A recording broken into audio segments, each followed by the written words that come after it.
Okay, so the lawmaker was actually pointing figures at the education and the health sector, not accusatorily anyway, but saying that the shortcomings in those two sectors are the things that have actually propelled the corruption situation, the high level of corruption situation that we've seen in Nigeria. What is your take on that? That is totally not true.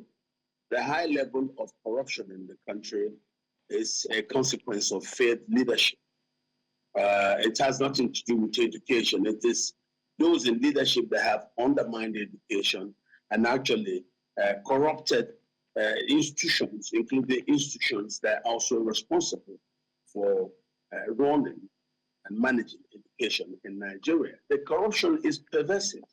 It is representative of how the society is. It just shows you that the Nigerian society has failed, and we need a retool. And probably that retooling is why people say retool, because it is very unworldly to want to control everything from one center. That is unworldly. So devolve powers, and people are calling it restructure. So if we devolve powers to units, include people, you don't just give one thing to one unit at the core or one person at the top, and the person would not be able to reach out everywhere, because they can't reach out everywhere. There is corruption everywhere because people are doing what they want everywhere, because the man at the top cannot supervise them. So devolve the powers to the units in a way that it becomes more manageable. Just the same thing to governors and others. Devolve the powers to your aides, your commissioners. The people should learn, and that's what we're saying. There is over-concentration of power at the center in different parts of the governing establishment of Nigeria, be it federal and also be it in the states. And that's what we're thinking. There should be a devolution of these responsibilities and sharing of power with all other Nigerians who work, especially right now, under the country, under the same system. So, no, don't blame the system for being bad when it is our inability to do our job that has made the system so uncared for, and that's why it's gone astray. So, no, it's not the system. You don't blame the chicken that died. You blame the owner that didn't fit it. So, Katch, you're actually, blaming the system for the reason why we see systemic failure overboard in the various sectors of the economy. But the National Assembly is coming out to say that there's a need for effective utilization of lawmaking, legislation, passing of legislation, oversight functions, and some other ways by which the legislative body can actually deal with the issue of corruption in the country.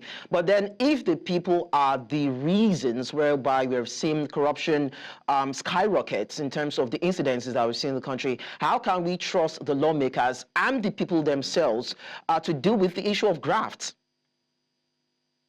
The lawmakers are a product of a corrupted system. So you're not going to actually allow and see them do much. Those are just noise. Devolve these powers. Over concentration of powers in our system in a unitary form at the center, at different levels, is the problem. Devolve these powers and then allow the agencies that are responsible for interrogations to do their work freely without over-interference from the unitary top. So if you have ICPC, you have EFCC, allow them to do their job very well. It's when they fail that you can reprimand them through either removal or change in their leadership and in the positions that are found to be wanting. That's what we should do. We're not devolving powers. And so if we devolve powers through restructuring, through devolutions, whatever, that's what we should do. We're not doing that. Our old system has failed us. It's wrong to expect a different result when we keep doing the same old thing we've done since the soldiers failed. So you're also saying, Katch, that the devolution of powers will also deal with issue around transparency and accountability that has been lacking in governance for a couple of years now. Yes. Look at, as you're talking about the anti-graft agency, you appoint them, but you do not give them power.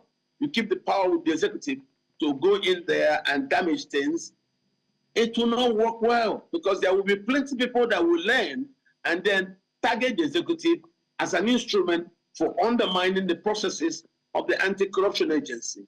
Devolve the powers and let them keep their powers. Then appoint an ombudsman to watch over them as it is normal in law. But since there are no consequences for bad actions, people continue to do the same. And that's why you see the system going bad. It's corrupt. It's not working. It has not worked for us. Well, we've seen when it doesn't work, you change it. Yeah, I understand, but we've also seen, the EFCC and the ICPC also do their bit in tackling corruption. Do you think that they fared in terms of how they've gone about dealing with people, institutions, and apprehending culprits, those who've actually enmeshed themselves in corrupt practices, or there's a need for them to do more? There is a need for them to do more. The FCC was not founded to hound everybody. No, it was founded to hound successfully a few in society as an example to deter others from also repeating such bad practices. That's what it is meant for. Take about, in a year, 4 or 6 high-profile cases, jail them, that will instill fear in the rest of the population, and then they will understand these things are not allowed. But if people commit things that are bad, and there are no consequences for such actions, what do you expect?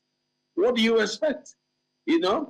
I think it's a holistic institutional issue. As you said, institutional corruption.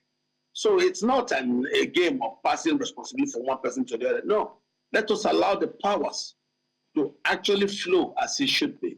Then implement the rule through an ombudsman, through even whistleblowers. Do more when people are seen. Don't allow people invited to courts mess up the court system. Don't also allow judges to be so brazenly, openly partisan in a way that their judgments become subjected to arguments, and some in society do not like them, even if they accept them. All right. The judges should be seen to be fair and transparent in their dealings. That's the way you instill confidence in society. Confidence is a material that's so important, but you don't see it as a structure anybody can own or hold. It's a neurological thing.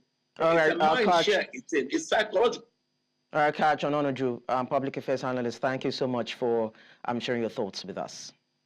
Thank you very much for having me.